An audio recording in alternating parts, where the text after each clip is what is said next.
स्वादिष्ट चविष्टमध्ये आपले स्वागत। आज आपण अख्खा मसूर बनवणार आहोत ढाबा स्टाईल। त्यासाठी लागणारं साहित्य, हा मसूर मी 4 तास भिजवून घेतलेला आहे। भिजवून स्वच्छ धुवून याचं पाणी निथळून काढलेलं आहे। हा कांदा बारीक चिरून घेतलेला आहे मी। हा कांदा 800 ग्रॅम आहे, कारण मी अर्धा किलो मसूर घेतलेले आहेत। लसूण घेतलेला आहे, 4 गड्डे लसूण घेतलेले आहे। हा सोलून याला चेचून घ्यायचं आहे। ही कोल्हापुरी चटणी आहे, कांदा लसूण चटणी आहे ही। टोमॅटो 2च घेतलेले आहेत। हा अर्धा चमचा खायचा सोडा घेतलेला आहे आणि कलरसाठी लाल तिखट, मीठ चवीनुसार, हा गोडा मसाला आहे, जिरे। आता आपण पातेलं गॅसवरती ठेवलेलं आहे। पातेलं गरम झालेलं आहे। आपण यामध्ये तेल घालूया।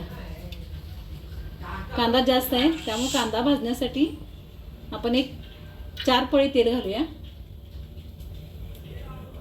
आता तेल गरम झालेलं आहे, बघूया आपण गरम झाले काय। तर तेल गरम झालेलं आहे। आपण यामध्ये जिरं घालायचं आहे। जिरं भरपूर घालायचं आहे। भाजीचा 1 चमचा भरून जिरं घालायचं आहे। जिरं तडतडलं की आपण चिरलेला कांदा घालूया। हा 800 ग्रॅम कांदा आहे। कांदा भरपूर वापरायचा आहे। कांदा जर भरपूर वापरला तरच अख्खा मसूर टेस्टी आणि चांगला होतो।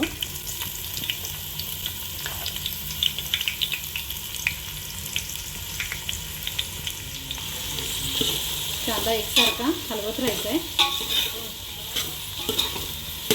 एकदम तांबूस होईपर्यंत भाजून घ्यायचा आहे। यामध्येच आपण थोडासा लसूण टाकायचा आहे।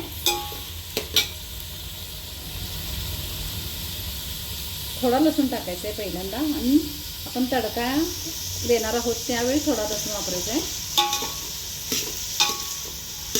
असं चांगला परतून घ्यायचं आहे तांबूस होईपर्यंत। आता हा कांदा चांगला भाजून घ्यायचा आहे, आणि कांदा भाजण्यासाठी आपण यामध्ये सोडा वापरणार आहोत। धाब्यावरती पण सोडाच वापरतात, हॉटेलमध्ये बी सोडाच वापरतात, त्यामुळेच त्यांच्या अख्खा मसूरला एक वेगळी टेस्ट येते। म्हणून मी पण यामध्ये अर्धा चमचा सोडा वापरलेला आहे, तुम्ही पण वापरा। त्यामुळे कांदा चांगला भाजला जातो, आणि कांदा चांगला भाजला तरच अख्खा मसूर व्यवस्थित आणि छान होतो। आता खायचा सोडा वापरल्यामुळे तसा कलर याला पिवळा आलाय, बघू शकताय तुम्ही। आणि कांदा पण एकदम म्हणजे असं भाजला आहे, एकदम मऊ झालाय सोड्यामुळे। आता यामध्ये आपण टोमॅटो घालायचा आहे। आता यामध्ये मी 2 टोमॅटो बारीक चिरून घातलेले आहेत। तुम्हाला हवा असेल तर तुम्ही वापरा, यामध्ये नाही वापरला तरी चालेल। चवीनुसार मीठ वापरायचं आहे यामध्ये।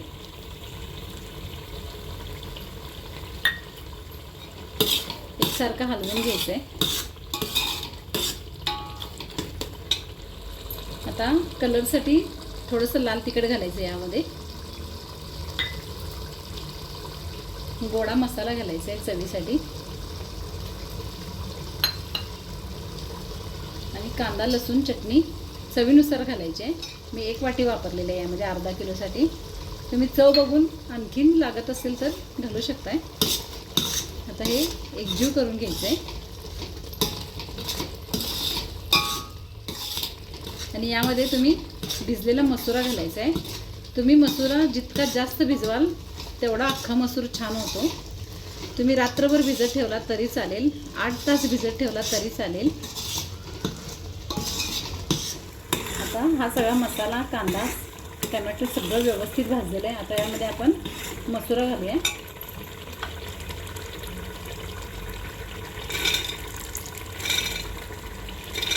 सगळ्या मसुरा घालून घ्यायचे यामध्ये, आणि एकसारखं हलवून घ्यायचं आहे। आणि यामध्ये गरम पाणी वापरायचं आहे, म्हणजे मसुरा लगेचच शिजतात। आता हे मसुरा एकसारख्या ह्या मसाल्यामध्ये हलवून घ्यायचे आहेत।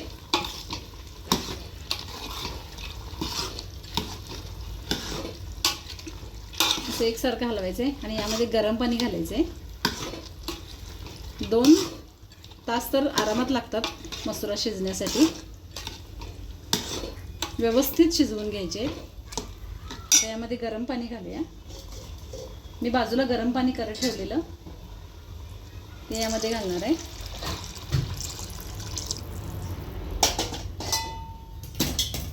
दीड लिटर पाणी घालायचं आहे बरोबर अर्धा किलो मसुरासाठी.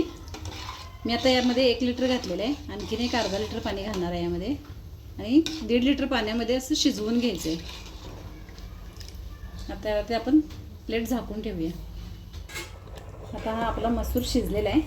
अख्खा मसूर तयार झालेला आहे. यावरती आपण कोथिंबीर टाकून घेऊया आणि मग यावर तडका ओतूया.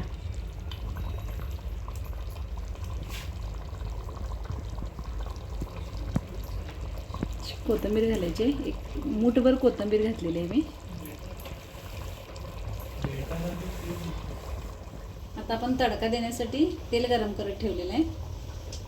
तेल गरम झाल्यानंतर यामध्ये आपण लसूण आणि लाल तिखट घालायचं आहे थोडंसं.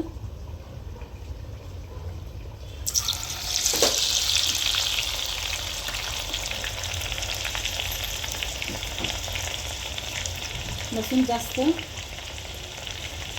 भाजायचं नाही आहे. यामध्येच थोडंसं लाल तिखट घालायचं आहे. आता आपण हे अख्खा मसूरवरती ओतूया. त्यावरती आपण तडका देऊया.